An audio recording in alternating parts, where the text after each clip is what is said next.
pessoal, vamos iniciar mais uma aula, né? Estamos tratando do tema projeto de controladores.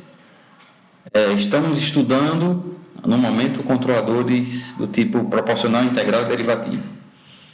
Já mostramos como se faz o projeto do controlador PD, do controlador PI, e hoje vamos mostrar um exemplo de como fazer o projeto para o controlador PID. Né?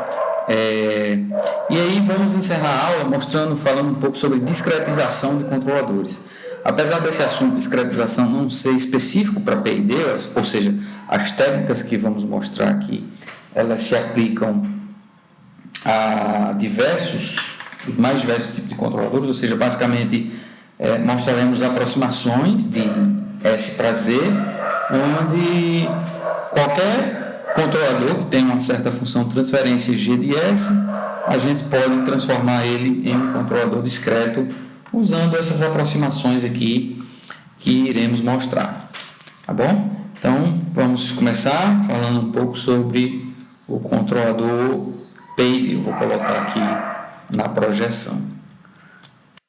Então, o passo a passo é basicamente o mesmo, né? Sempre você vai precisar traduzir as especificações de desempenho em termos de localização de polos dominantes, né, de malha fechada, verificar se você não pode atingir o objetivo com um controlador mais simples, né, não só o proporcional, mas talvez o proporcional integral, o proporcional derivativo, e se realmente é necessário um PID, né, você deve localizar o polo na origem e os zeros, né, o PID ele tem um polo que é fixo na origem e dois zeros que você vai colocar em determinados lugares, a depender das especificações de desempenho de projeto, né? De modo a satisfazer a condição de ângulo, calcular o ganho total requerido, aplicando a condição de modo, e simular, né? Caso você não obtenha um resultado satisfatório, fazer aquele ajuste fino necessário dos parâmetros, tá? Então, vamos pegar este exemplo aqui, ó. Então, eu tenho um sistema de controle, né? Eu quero controlar essa planta 1 sobre S ao quadrado mais 1, né? Ou seja, essa planta ela tem polos complexos, né? Ou seja, os polos são mais ou menos J, né? E o objetivo aqui é projetar um PID de forma que os polos de malha fechada fiquem localizados em menos 1, mais ou menos raiz de 3J, né? Então, a função de transferência do PID é essa aqui. Eu tenho o polo na origem, eu tenho os zeros, né, e eu tenho o ganho do controlador. Né? Então, esse polo é fixo. Basicamente, o desafio da gente é escolher onde vou localizar esse zero, escolher onde vou localizar esse zero e calcular o ganho do controlador de forma que os polos em malha fechada fiquem localizados aqui, né, aplicando a condição de módulo. Então, este é o lugar das raízes do sistema sem o controlador, né? Ou seja, se eu tiver apenas um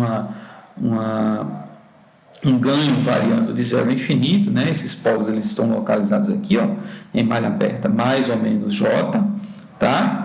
E aí, à medida que eu aumento esse ganho, né? Este polo ele segue neste sentido, nesta assíntota, e este polo segue neste sentido, nesta assíntota, ou seja, com o controlador proporcional eu não consigo atingir o objetivo que é passar nesse ponto aqui, ó, né? Então este ponto aqui ele está fora do LGR, né? Do LGR da planta sem o efeito do controlador, né? Então vamos aplicar a condição de ângulo, né? Tentando forçar, né, o nosso sistema, o nosso LGR, melhor dizendo, passar pelo ponto que a gente quer. Então, o ponto que a gente quer é esse aqui. Nesse exemplo, eu já coloquei o ponto direto, porque já trabalhamos bastante essa questão de especificação. Mas, basicamente, esse ponto ele vai vir de alguma especificação. Aqui eu já dei o ponto direto. Tá? Então, vai ser o ponto menos 1 mais raiz de 3J. Então, este é o ponto. Né? E aí eu tenho os polos, né, de malha aberta, né, mais ou menos J, né? Tem o polo do controlador, do PID, que está aqui na origem, e tem os zeros que eu vou precisar calcular as posições dele. Então, neste caso aqui especificamente, a gente tem estes ângulos, ó, θ1, né? Este ângulo aqui, eu chamei de θ1, tá? θ1. Este ângulo aqui eu chamei de θ2, tá? Este ângulo aqui nós chamamos de θ2 e este ângulo aqui nós chamamos de θ3, certo? Nós chamamos de θ3. E esses dois ângulos aqui, que são os ângulos referentes aos zeros, né, do PID, deixa eu só... dos zeros do PID são os meus ângulos φ1 e φ2, certo? Aqui não está, o desenho não está muito legal, mas dá para entender. Ó, este ângulo aqui é φ1 e este ângulo aqui é φ2. Neste exemplo, especificamente, a gente considerou que esses dois zeros estarão sobre o mesmo ponto. Eu terei um único ângulo, né? Eu terei φ1 igual a φ2, né? Que eu chamei genericamente de φ, certo? Chamei genericamente de φ, tá? Então, calculamos φ1, θ1, né? θ2, θ3, né? Aplicando as relações trigonométricas, obtivemos estes valores de ângulo, né? E aplicamos aqui, ó, a condição de ângulo. Então, menos θ1, menos θ2, menos θ3, mais 2φ, eu estou chamando os ângulos dos zeros, né, de φ, né? Os dois zeros estão na mesma posição, de forma que o ângulo de cada zero, né, vai ser 96,95 graus, né? Então, achado este ângulo, né, achado este ângulo aqui, eu consigo achar esta posição aqui, ó, que eu chamei genericamente de Z, né? Z1 igual a Z2, que é um Z qualquer, né? Então, aplicando as relações trigonométricas, a gente chega neste valor aqui da posição, né, do zero, ou seja, eles vão estar posicionados em menos 0,79, ou seja, eles vão estar aqui um pouco antes, né, do menos 1. Lembrando que a gente desenhou ele depois porque a gente não sabia, não é? Então, como este ângulo aqui ele é maior do que 90 graus, então, na verdade, estes zeros eles vão estar mais ou menos aqui. Ok? Então, agora, calculado, né, o zero, agora eu vou aplicar a condição de modo, né? Apenas lembrando aqui, deixa eu ver se eu vou conseguir escrever aqui, né? A nossa condição de modo diz que, no caso aqui, eu tenho C de S, né, e G de S, né? O módulo disso aqui, no ponto em questão, né, que é menos 1 mais raiz de 3j, o módulo disso aqui tem que ser igual a 1. Então, basicamente, pessoal, eu não vou entrar em detalhes aqui destes cálculos, tá? Mas, basicamente, o que a gente tem é o seguinte, ó, do controlador, o efeito do controlador, a gente tem, né, o ganho dele, ó, o ganho do controlador, eu vou ter S mais o zero, né, que a gente calculou na posição anterior, no caso ele vai aparecer ao quadrado, 0,79, S mais 0,79 ao quadrado, ó, isto aqui ao quadrado, isso aqui sobre S, tá? Isto aqui sobre S, ok? Multiplicado, né, pela planta, né, 1 sobre S ao quadrado mais 1, ó, S ao quadrado mais 1. Então, o módulo disso aqui, no ponto que a gente está trabalhando, né, que é menos 1, por exemplo, mais raiz de 3j, isso aqui tem que ser igual a 1. Tá? Uma das formas de você fazer isso, e eu não vou entrar em tantos detalhes aqui, é exatamente calculando essas distâncias aqui. Vamos chamar, por exemplo, essa distância aqui dos polos até o ponto que a gente quer, né? Vou dizer que essa distância aqui é A1, né? Vou dizer que essa distância aqui é A2, e eu vou dizer que essa distância aqui é A3, certo? E eu vou dizer que a distância dos dois zeros, né? Vamos dizer dessa forma, uma distância B, né? É a mesma distância, né? São dois zeros, né? Então eu vou chamar dizer que essa distância é B. Então, você vai calcular essas distâncias aplicando as relações trigonométricas. Você tem vários triângulos retângulos aqui, aplicando Pitágoras, você vai conseguir calcular A1, A2, A3 e B facilmente. Então, depois que você calcula, você vai simplesmente jogar aqui, né, nesta expressão. Então, eu tenho S mais 0,79 ao quadrado, isso aqui vai corresponder ao módulo disso aqui à minha distância B. Então, ela vai aparecer aqui B ao quadrado, né, sobre S, no caso S é a distância do polo que está na origem, até o ponto que eu quero, no caso A2, A2, certo? Que multiplica 1 sobre, né, 1 sobre, eu tenho os meus polos agora da planta, né, eu tenho essas distâncias, né, de mais J até o ponto, eu tenho a distância A1, né? E a distância de menos J até o ponto, eu tenho a distância A3, a distância 3, ok? Então, o módulo disso aqui, vai ser igual a 1. Então, basta agora a gente isolar, né, o nosso KC, ele vai ser simplesmente A1, A2, A3, certo? Dividido por B ao quadrado. Então, percebam como é simples calcular o ganho do controlador. Então, se vocês, eu calculei aqui por fora, não vou entrar em detalhes nos cálculos de A1, A2 e A3, porque são meras relações trigonométricas, isso aqui vai dar 2,37, se vocês fizerem os cálculos. Ok? Então, simulando agora, né, já temos agora a estrutura do nosso controlador, né? O nosso controlador ele vai ser C de S, vai ser igual a 2,37, que multiplica S mais 0,79 ao quadrado sobre S, certo? Então, este é o nosso PID, este é a função de transferência, obviamente escritas em termos do ganho do controlador e dos zeros, né? Eu posso desenvolver isso aqui e achar isso em termos de KP, né?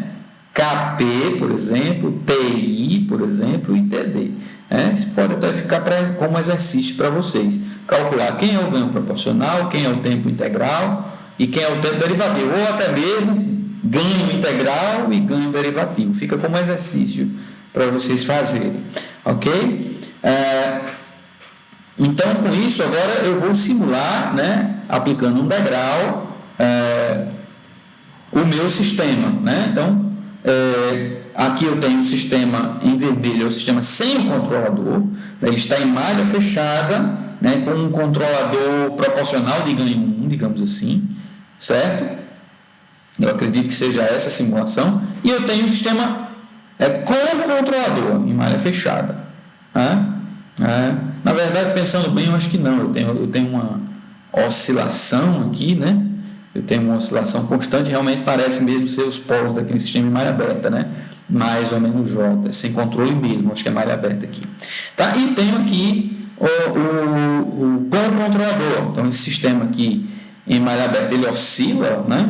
Quando eu fecho a malha com o PD, né? Eu elimino essa oscilação toda, né? Eu desloquei esses polos que estavam em cima do eixo imaginário, desloquei ele um pouco para a esquerda, né? Estabilizei e diminuí essa oscilação aí com um overshoot relativamente pequeno, tá bom? Agora vamos falar um pouquinho sobre discretização de controladores, tá? Então, este é um tema interessante, porque quando a gente vai implementar controladores na prática, né, o que acontece? A gente precisa projetar, eu posso projetar ele num domínio contínuo, né, e depois discretizá-los para implementar em algum dispositivo digital, né, um DSP, né, um sistema embarcado, qualquer que seja, né, eu vou precisar discretizar ele para poder implementar ele em dispositivos digitais, certo? Então, todas as técnicas que a gente vai mostrar aqui são 3 métodos, né? O método forward, o método backward e o método de Thurston, né? todos eles são baseados em diferenciação numérica, né?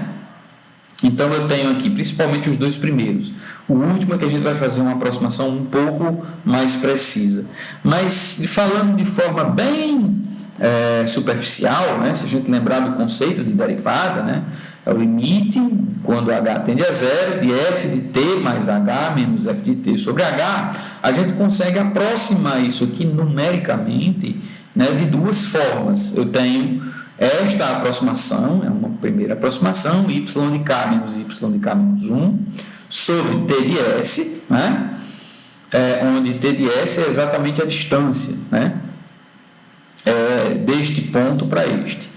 Aqui é a mesma coisa, né, só que ao invés de pegar y de k, eu vou pegar y de k mais 1 menos y de k sobre t de s. Eu vou pegar um passo, né, um ponto, digamos assim, da função à frente. Então eu tenho aqui de forma ilustrativa a minha função, né? E aqui as aproximações backward e forward da derivada, né, desta função, ok? Então, basicamente, o que a gente vai fazer é o seguinte: a gente vai tentar encontrar uma aproximação para uma função do tipo integrador, né? Por quê? Porque a gente sabe que pelo próprio conceito de derivada integral, a gente sabe que se eu derivar a integral de uma função, eu obtenho a própria função, né? Então, quando eu aplico, por exemplo, uma técnica de diferenciação backward, né, para a integral do erro, no caso aqui a gente temos que sempre ter em mente que estamos integrando ou derivando o erro, porque todo controlador ele recebe como entrada o erro, né? Então, se eu pegar a integral do erro, né, e derivar, né, então se eu aplicar esta técnica aqui, algumas dessas duas técnicas, a integral do erro, né, eu vou obter isso aqui, ó.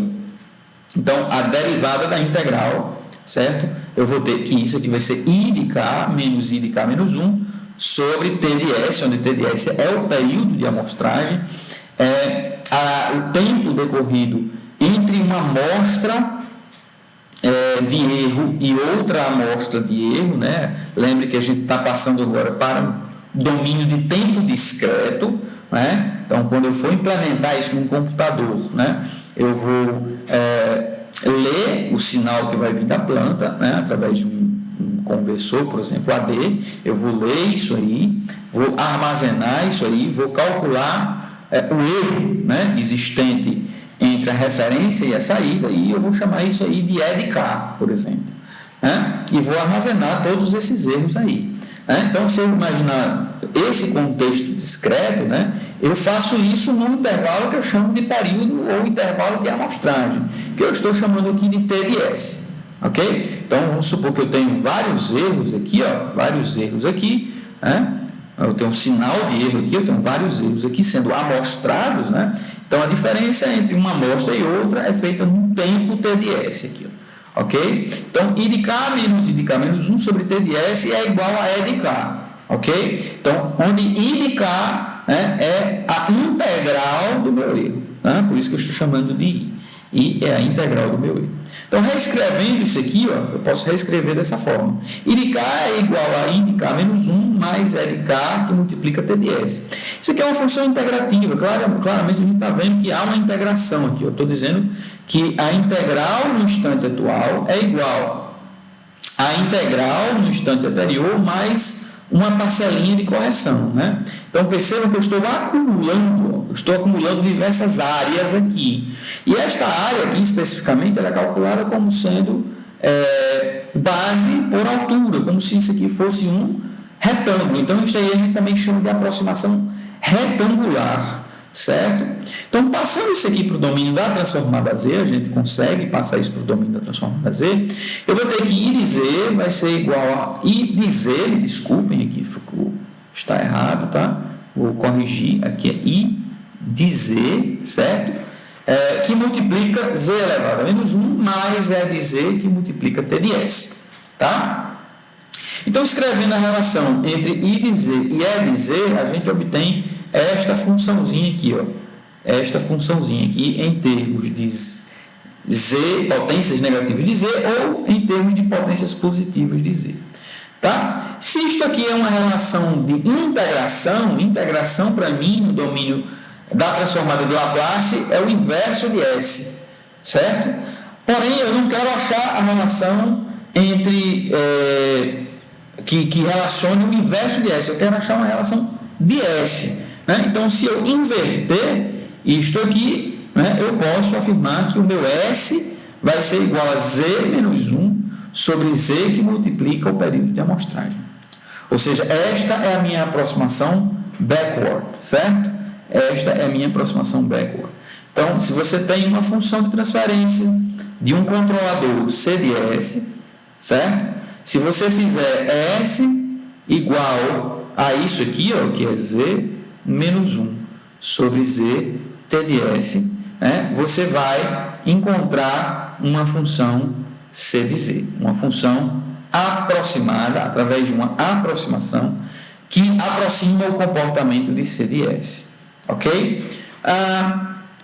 É importante a gente perceber que como a gente está mapeando plano complexo S com plano complexo Z, né, no método backward, um sistema contínuo estável sempre será transformado em um sistema discreto estável. Então, este mapeamento aqui, ó, semiplano esquerdo, ele ocorre aqui, ó, ok? Dentro do círculo unitário, tá? Nessa regiãozinha sombreada de cinza. Tá? Porém, podemos ter sistemas contínuos instáveis, não é? Transformados em sistemas discretos estáveis. Então, este não é o melhor mapeamento possível. Tá? Eu tenho agora uma outra aproximação, que é a aproximação forward, né? Eu vou usar a mesma ideia, exatamente a mesma ideia. A diferença é que ao invés de pegar I de K menos I de K menos 1, eu vou pegar I de K mais 1 menos I de K. Né? Então, quando eu obtiver essa expressão aqui, né, e eu vier para cá, ó, eu estou dizendo que I de K mais 1 vai ser igual a I de K mais E de K vezes T de S. Então, também é uma aproximação retangular. Né? Eu estou corrigindo, eu estou dizendo que o próximo valor que será assumido pela integral do erro, né, será igual à anterior mais uma parcela de correção, onde essa parcela eu calculo também pela área deste retângulo. Tá? Ok? Então, passando isso aqui para o domínio da transformada Z, aqui o erro está o mesmo, Ctrl+C, Ctrl+V, aqui é I de Z, tá? I de Z, ok? Então, eu vou ter que I de Z que multiplica Z, vai ser igual a I de Z mais E de Z, T de S. Então, quando eu fizer a relação I de Z, E de Z, eu vou ter que isso aqui vai ser T de S sobre Z menos 1, né? Então, a relação entre S e Z é só você inverter isso aqui, a gente já explicou por quê, e eu vou ter que S vai ser igual a Z menos 1 sobre T de S. Então, na aproximação backward, isso aqui é S igual a Z menos 1 sobre Z T de S, e na aproximação forward, eu tenho Z menos 1 sobre T de S, certo? Então, é uma outra aproximação. Então, nesta aproximação, olha só o que eu posso ter. Neste tipo de aproximação, é possível que um sistema contínuo estável, né, ou seja, polos em Z no semiplano esquerdo, seja transformado em um sistema discreto instável, né, ou seja, polos em Z fora do círculo unitário. Então, eu tenho um problema aqui, neste tipo de aproximação. Também não é a melhor aproximação. Agora, olha só esta aproximação, que a gente chama de aproximação de Thurston, ou aproximação trapezoidal. Eu vou usar a mesma ideia. Eu vou usar a ideia de que a parcela integrativa vai ser I de K, vai ser igual a I de K menos 1 mais uma parcela de correção. Só que neste caso, a correção não vai ser feita através de um retângulo, mas sim de um trapézio. Isso vai me dar uma precisão um pouco maior, certo? Então, eu vou dizer que a parcela de correção, né, é a área deste trapézio, tá? Que é exatamente quem? Base maior, né, mais base menor, vezes a altura, que é T de S, dividido por 2. Né? Então, isso aqui nada mais é do que a área de um trapézio. Ok? Então, quando eu passar isso para o domínio da transformada Z, eu vou ter esta aproximação aqui. tá? Vou ter esta relação aqui, né? E aí, quando eu isolar I dizer por E dizer, eu vou obter isso aqui. Consequentemente, a minha relação SZ vai ser o inverso disso aí. Vai ser Z menos 1 sobre Z mais 1, que multiplica 2 sobre TS. Ok? Então, se eu aplicar essa transformação aqui, onde tiver S, eu substituo por isso aqui. Tá? Então, neste caso, percebam que sistemas contínuos estáveis são transformados em sistemas discretos estáveis e sistemas contínuos instáveis são transformados em sistemas discretos instáveis. Então, eu tenho um mapeamento muito bom do que eu quero. O que é estável em S vai ser estável em Z e o que vai ser instável em S vai ser instável em Z. Isso é muito bom para a gente. Essa é a melhor aproximação que a gente pode escolher. Tá? Então, resumidamente, eu tenho isso aí. Método backward, método forward e método de Thurston. Tá? Agora vamos considerar um pequeno exemplo. Tá? Então, considere um controlador PI, né, com esses ganhos proporcionais, ganho proporcional, tempo integral, e ele pergunta como seria a implementação digital, né, disso aí, considerando o método backward com período de amostragem T. Tá? Aqui eu vou levar isso lá para o nosso whiteboard para a gente poder elaborar um pouco melhor, né, a nossa resposta. Tá? Vou colar isso aí lá no whiteboard, esse exercíciozinho, para a gente tentar desenvolver por lá. Então, deixa eu só colar aqui e eu vou abrir a tela para vocês visualizarem. Tá? Então, estamos lá, né? Então, ele diz o tipo de controlador, um controlador do tipo PI, né? Então, o meu CDS, ó, meu CDS, ele é um controlador do tipo PI. Então, o PI, a gente tem que lembrar que ele é algo desse tipo aqui, ó. KP mais KP sobre TIS, né? Então, eu tenho aqui a parte proporcional, né? E eu tenho a parte aqui integral do controlador, né? Então, ele pede para implementar isso usando a aproximação backward, certo? Então, ele pede para usar a aproximação backward. Na aproximação backward, só deixa a gente voltar aqui na transparência para a gente lembrar, né? Ela é essa aqui, ó. Onde tem S, né? Eu vou substituir por Z menos 1 sobre T vezes Z. Tá? Onde tiver S, eu jogo aquilo ali. Ok? Então, vamos voltar aqui para o whiteboard. Opa, cadê você? Aqui. Tá? Então, no método backward, onde eu tiver S, eu vou substituir isso por Z menos 1 sobre T, que é o período de amostragem, né, vezes Z. Ou então, eu posso escrever isso aqui tudo em termos de potências negativas de Z. Eu divido em cima e embaixo por Z. Isso vai ficar 1 menos Z menos 1, certo? Sobre T. Ok? 1 menos Z menos 1 sobre T. Tá? Então, vamos analisar isso aqui considerando a parte proporcional, né? Considerando que o controlador é a soma da parte proporcional com a parte integral, né? A parte proporcional, pessoal, é muito simples de você discretizar. Eu não tenho S, eu não tenho efeito da transformada sobre ela, né? Então, a minha relação, né, digamos assim, da parte proporcional, vamos dizer que a parte proporcional é P, né, digamos assim, o meu P de K, né, ele é simplesmente o ganho proporcional vezes o erro de K, simplesmente isso. Então, essa parte aqui, ó, é muito tranquilo da gente discretizar, certo? Não temos muito problema, não. Agora, a parte integral, né, a gente pode representar isso aqui dessa forma, só esse aqui que eu destaquei como I. Então, o meu I, né, digamos, de Z sobre o meu E de Z, né, seria a parte correspondente ao termo integral, isso aqui vai ser simplesmente KP sobre TI E aí, onde tem S, eu coloco o quê? Coloco 1 menos Z menos 1 sobre T. Tá?